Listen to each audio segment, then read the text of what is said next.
upon values that strengthen the moral fabric of society. In an age marked by polarization, ethical dilemmas, and global unrest, the need for constructive interfaith dialogue has become more and more urgent. This seminar invites us to explore how empathy, ethical responsibility, and mutual respect can serve as enduring foundations for peaceful coexistence within diverse communities.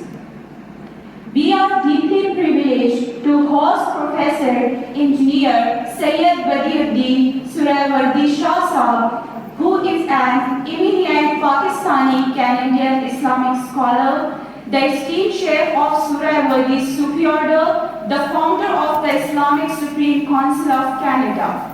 His distinguished scholarship, lifelong commitment to peace, and remarkable contributions to interfaith harmony have earned him wide international recognition.